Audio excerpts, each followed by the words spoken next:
मैं बेंगलोर से आया हूँ। मैं जानना चाहता हूँ कि नाम में रुचि होने के लिए नाम जप ही करना है या कोई अन्य साधन भी है। हाँ, उसमें अन्य उसकी उत्साह वर्धन के लिए सबसे प्रधान साधन है सत्संग। साधन को हरि भजन है, कह सत्संग सहाय। जैसे हमें किसी मार्ग में चलना होता है तो पहले मार्ग बताने वाला हमें चाहिए। जहां हमें चलना है हमें उसकी जानकारी के साथ हमें उत्साह वर्धन करने वाला चाहिए। फिर हमें चलने के लिए सामर्थ्य चाहिए। सत्संग हमें उत्साह वर्धन कराता है। सत्संग हमें भगवान के अद्भुत अद्भुत करुणा में लीला चरित्रों का ज्ञान कराता है। साधु समागम से हमारे हृदय में भगवान नाम रूपी धन के प्रति महत्व बुद्धि होती है। पहला सबसे सावधानी की आवश्यकता है कि कुसंग त्याग करके सत्संग करें। दूसरी सावधानी की आवश्यकता है भोजन। अगर आप यहाँ सत्संग की और गंदे विचार वालों का संग किया, अभिमानी जनों का संग किया, तो इसका रंग नहीं चढ़ेगा। क्योंकि बहुत जन्मों से हम उसी कुसंग में पड़े रहे। अगर कुसंग ना होता तो हमारे हृदय में भगवत प्रीति उदय हो गई होती। ये पहचान है। कुसंग की पहचान है नाना प्रकार की दुर्वासनाएं, शरीर भोग आदि के लिए हमारे हृदय में लालसा होना, वो है। इसका मतलब बहुत समय से कुसंग होता रहा है। अब कुसंग के संस्कार अधिक होने के कारण सत्संग के संस्कार जब अंदर जाएंगे तो कुसंग को भगाने की चेष्टा करेंगे। और कहीं कुसंग मिल गया तो कुसंग के संस्कार और पुष्ट हो जाएंगे। एक संसार दुष्ट की संगति, ताहू में तुम पुष्ट कराओ। विनती करो सकल धर्मिंसो, धर्मी हुए दिन नाम धराओ। कर सेवक जी कह रहे हो वैसे संसार में दुष्ट स्वभाव की बढ़ोतरी है, और यदि तुम दुष्ट स्वभाव वाले लोगों से मिलते रहे तो तुम्हारा दुष्ट स्वभाव पुष्ट हो जाएगा। फिर आप दीक्षा लेने के बाद भी प्रेम रस का अनुभव नहीं कर पाएंगे। तो हमारा संग पहले ठीक हो, कुसंग का त्याग करके सत्संग करे। और फिर दूसरी बात, आहार शुद्ध हो।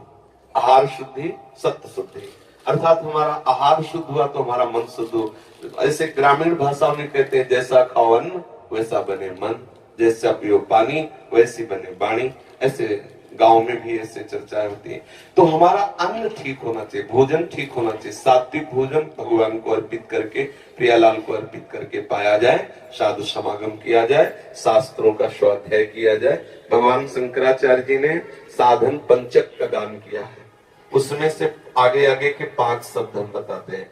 पहला है वेदो नित्य मधीयताम, दूसरा है संगा सत्सु निधीयताम, तीसरा है महावाक्यार्थस्य विचारिताम, चौथा है क्षुद व्याधित चिकित्सिताम, पांचवा है एकांते सुखमाश्रिताम अथातो ब्रह्म जिज्ञासा। पहले का तात्पर्य है कि जो भगवत प्राप्ति करना चाहता है उसे शास्त्रों का स्वाध्याय अनिवार्य। यदि पढ़ा लिखा नहीं है तो जहां शास्त्रों का गान होता है वहां सुनना चाहिए। श्रवण से भी पठन का लाभ प्राप्त हो जाता है। श्रवण और पठन का एक ही फल है। सेवक हरिवंश महाप्रभु ने कहा, श्रवण सुनत प्रापक रति राधा पद अम्बुज सुकुमार। यदि हम प्रियालाल की चर्चा सुनते रहे, वाणी सुनते रहे, तो हमें प्रियालाल के चरणों में प्रेम हो जाए। वेदो नित्य मधीयताम, शास्त्रों का हम नित्य स्वाध्याय करें या श्रवण करें। संगा सत्सु विधीयताम, हम संग करें तो महापुरुषों का संग करें, जिनके संग से हमारे अंदर के विकार मिट जाएं, जिनके संग से प्रभु प्यारे लगने लगे, जिनके संग से हमें संसार के भोग के प्रति हे बुद्धि हो जाए, ऐसे संतों का हम संग करें। और महावाक्यार्थस्य विचारिताम, जो महापुरुषों ने अनुभव किया है, वो जो वचन बोलते हैं। वैसे यहाँ महावाक्य का तात्पर्य तो अहम ब्रह्मास्मादि से है, लेकिन हम उसको इस रूप में लेते हैं कि जो संत महापुरुषों ने जीवन में अनुभव करके और वो शास्त्रों का सार वाक्य बोलते हैं, विचारिताम, वाक्यार्थस्य विचारिताम, हम उनके वाक्यों के अर्थ का विचार करें। जो संत जन कहते हैं उस विचार में डूबे, उसे आचरण में उतारे। फिर बात कही, क्षुद व्याधि चिकित्साताम, क्षुधा रूपी व्याधि की चिकित्सा करें। देखो कैसी बात है, चिकित्सा औषधि रूप में होती है। भिक्षान्नम औषधम, यदि वैरागी है तो भिक्षा का अन्न, और गृहस्थी है तो सत धर्म से कमाए हुए धन के द्वारा भगवद अर्पित करके अतिथि साधु सेवा करके फिर अपने उदर का पोषण करें। फिर एकांत सुखमास्यताम, अपनी दिनचर्या में कुछ ऐसा समय होना चाहिए एकांत में बैठ करके हम अपने आराध्य देव का बिल्कुल व्यवस्थित चित्त होकर के चिंतन करें। व्यग्र चित्त होकर नहीं, शांत चित्त होकर प्रभु का चिंतन। ऐसी दिनचर्या होनी चाहिए। अगर ऐसी दिनचर्या है तो नाम में रुचि हो जाएगी। खान पान ठीक हो, संग ठीक हो, विचार ठीक हो, आचरण ठीक हो, तो रोज नाम में उत्साह बढ़ता चला जाएगा। अब एक मटकी में चाहे जितना पानी भरो, थोड़ा सा छेद कर दो तो भरेगी नहीं, खाली होती चली जाएगी। ऐसे ही अगर थोड़े से गंदे आचरण, थोड़ा सा असाधन, तो हम नाम जब करते हैं वो भरता नहीं है नाम का भाव, वो धीरे धीरे निकलता रहता है। बहुत समय व्यतीत हो जाता है, फिर हमें अश्रद्धा होने लगती है कि यार नाम जपने से कुछ लाभ तो मिला नहीं, अभी वही विकार बने हैं, अभी वही वासना है। सुनते थे नाम में आनंद मिलता है, लेकिन आनंद तो मिला नहीं। नाम आनंद में है, पर उसके साथ जो हमें परहेज करना है वो हम कर जाए तो बहुत जल्दी लाभ प्राप्त हो जाएगा।